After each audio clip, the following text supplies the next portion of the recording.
नमस्कार विद्यार्थी मित्रों, આજના આપણા લેક્ચરમાં આપણે વાત કરીશું કેમિકલ પ્રોપર્ટી ઓફ ડાયોલ। તો અગાઉના લેક્ચરમાં આપણે જોઈ ગયા છીએ ક્લાસિફિકેશન ઓફ આલ્કોહોલ। તો ક્લાસિફિકેશન ઓફ આલ્કોહોલ છે તે આપણે OH ગ્રુપનું અરેન્જમેન્ટ કેવી રીતના થાય છે તેના આધારે જોઈ ગયા। તો OH ગ્રુપનું અરેન્જમેન્ટ આપણે જોયું તો તેમાં વાત કરી કે મોનોહાઇડ્રિક, ડાયહાઇડ્રિક અને ડાયહાઇડ્રિક આલ્કોહોલ છે તેનું આપણે અરેન્જમેન્ટ એટલે કે OH group number of OH ગ્રુપના આધારે આપણે ક્લાસિફિકેશન કરી શકીએ છીએ। તો નંબર ઓફ OH ગ્રુપ છે એમાં 1 નંબર એટલે કે એક OH ગ્રુપ જ્યારે પ્રેઝન્ટ હોય એ આપણે કેમિકલ પ્રોપર્ટી છે તે જોઈ ગયા છીએ। તો એમાં આપણે વાત કરી ગયા કે OH ગ્રુપનું ફ્યુઝન કેવી રીતના થાય છે અને CO ગ્રુપનું ફ્યુઝન છે તે કેવી રીતના થાય છે।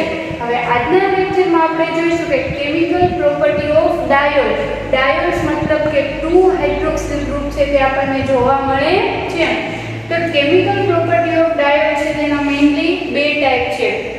First of all oxidation of diol by periodic acid અને આપણે પર આયોડિક એસિડ છે તે કહીશું। અને સેકન્ડ છે oxidation of lead tetra acetate એટલે કે આ બંને રિએક્શન દ્વારા આપણે ડાયોલ છે તેની કેમિકલ પ્રોપર્ટી જાણી શકીએ છીએ। તો આપણે શરૂઆત છે તે કરીશું। તો first of all oxidation of diol by periodic acid. Diol એટલે કે જેમાં 2 હાઇડ્રોક્સિલ ગ્રુપ હોય છે તેનો આપણે ઉપયોગ છે તે કરીશું। તો આને તમે ડાયોલ્સ પણ કહી શકો છો અને બીજું આપણે એને ગ્લાયકોલ પણ કહી શકીએ છીએ। ગ્લાયકોલ તો ગ્લાયકોલની રિએક્શન જ્યારે પર આયોડિક એસિડ જોડે થતી જોવા મળે છે ત્યારે શું થાય છે આપણને કેમિકલ પ્રોપર્ટી ઓફ ડાયોલ છે એવું આપણે કહી શકીએ છીએ। તો આપણે રિએક્શન જોઈએ।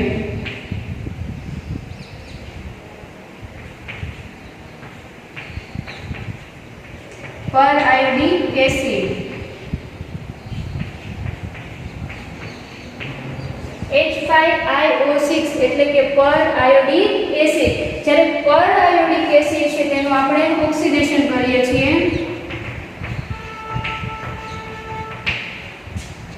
તો તેના દ્વારા આપણને અહીંયાથી OH ગ્રુપ અને અહીંયાનો હાઇડ્રોજન દૂર થઈને આપણને બે મોટર મોલેક્યુલ છે તે રિમૂવ થતા જોવા મળે છે। આવી રીતના છે તે જોવા મળે છે। તો હવે નેક્સ્ટ શું મળશે આપણને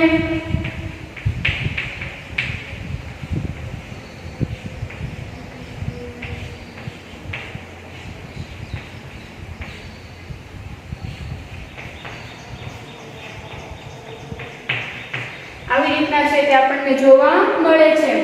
નેક્સ્ટ ફર્ધર આપણે અહીંયાથી H હાઇડ્રોજન એટલે કે H+ રિમૂવ કરીશું અને અહીંયાથી OH- રિમૂવ કરીશું એટલે 1 વોટર મોલેક્યુલ છે તે દૂર થતું જોવા મળે છે।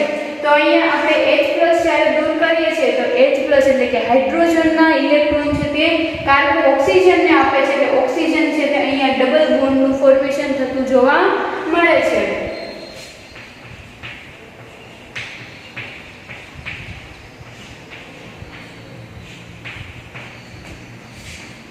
ડબલ બોન્ડ ઓક્સિજન અહીંયાથી બોન્ડ રિમૂવ થાય છે। અહીંયા આપણને મળશે I- અને C ડબલ ઓક્સિજન છે તે આપણને જોવા મળે છે। તો આવી રીતના છે તે આપણે જોઈ શકીએ છીએ। હવે આપણે વાત કરીશું અહીંયા CH2 વચ્ચેનો બોન્ડ છે તેનું બ્રેકિંગ કરીએ। તો CH3 ના બોન્ડનું બ્રેકિંગ કરીએ તો એના ઇલેક્ટ્રોન છે તે આ બોન્ડ ઉપર ટ્રાન્સફર થશે। તો આ બોન્ડના ઇલેક્ટ્રોન અહીંયા ટ્રાન્સફર થશે અને અહીંયાથી અહીંયા બોન્ડ છે ટ્રાન્સફર થશે અને બોન્ડ ક્લીવેજની પ્રોસિજર આપણને થતી જોવા મળે છે। તો જ્યારે બોન્ડનું ક્લીવેજ થાય છે ત્યારે આપણને કંઈક આવી પ્રોડક્ટ છે તે જોવા મળે છે। અહીંયાથી બોન્ડ બ્રેક થાય છે એટલે આપણને આયોડિન ઉપર છે તે ઓક્સિજન જોવા મળે છે અને આપણે કહીશું ફોર્માલ્ડિહાઇડ। જ્યારે આપણે ડાયોલની કેમિકલ પ્રોપર્ટી જોઈએ અથવા ડાયોલનું તમે ઓક્સિડેશન કરો છો ત્યારે તમને મળતી પ્રોડક્ટ આપણી આલ્ડિહાઇડ અથવા કીટોનસ જોવા મળે છે। ફોર્માલ્ડિહાઇડ આપણને ફોર્માલ્ડિહાઇડ મળે છે અને આયોડિન ટ્રાયોક્સાઇડ છે તે આપણને એઝ અ બાય પ્રોડક્ટ છે તે મળી આવશે। તો આ ફર્સ્ટ રિએક્શન હતી oxidation of iodine by periodic acid. તો આ રિએક્શન આપણે જોઈ ગયા।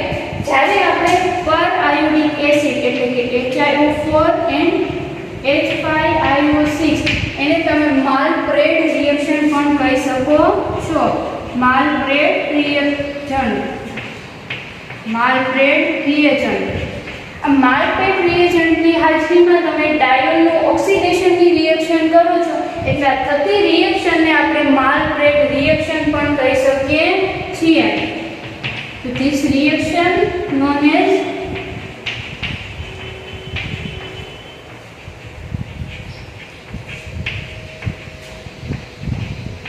માલબ્રેડ રિએક્શન.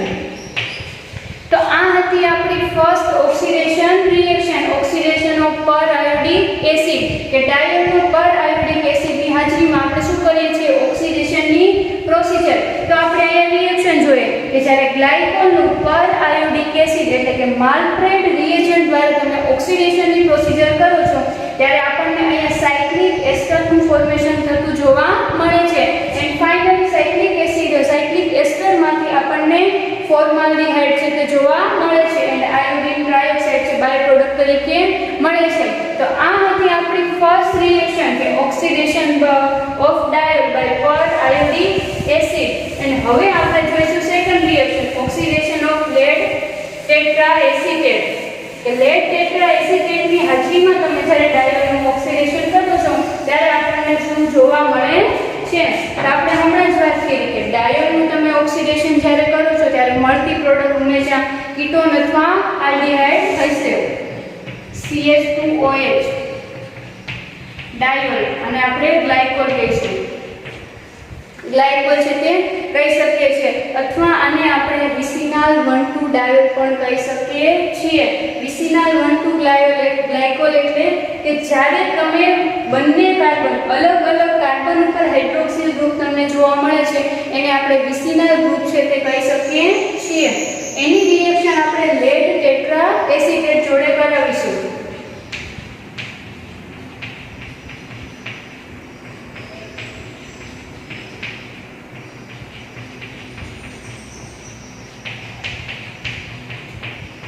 લેડ ટેટ્રાએસિટેટ.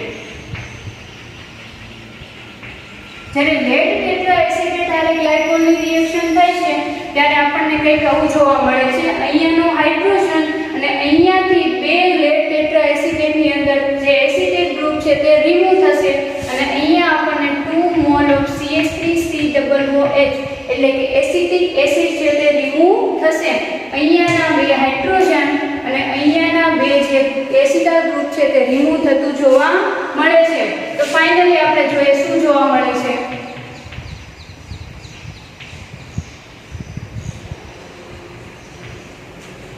એસિટાલ ગ્રુપ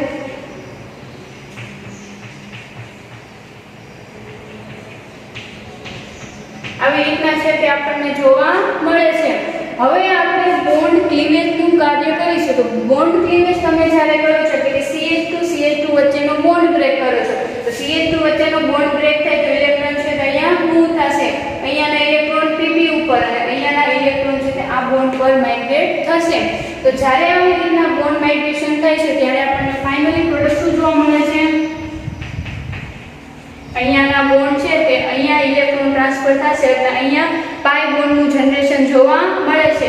એવી જ રીતના લેડનું જ્યારે બોન્ડ બ્રેકિંગ થાય છે ત્યારે એના ઇલેક્ટ્રોન પણ કોની ઉપર આવે છે ઓક્સિજન ઉપર એટલે અહીંયા પણ સિગ્મા બોન્ડ છે એની હારે પાઈ બોન્ડની ફોર્મેશન આપણને જોવા મળે છે. તો બંને ઓક્સિજન ઉપર પાઈ બોન્ડનું ફોર્મેશન એટલે કે ડબલ બોન્ડ સિન્થેસિસ થશે અને અહીંયા પણ આપણને ફોર્માલ્ડિહાઇડ છે તે જોવા મળે છે. ફોર્માલ્ડિહાઇડ મળશે બીજું આપણને બાય પ્રોડક્ટ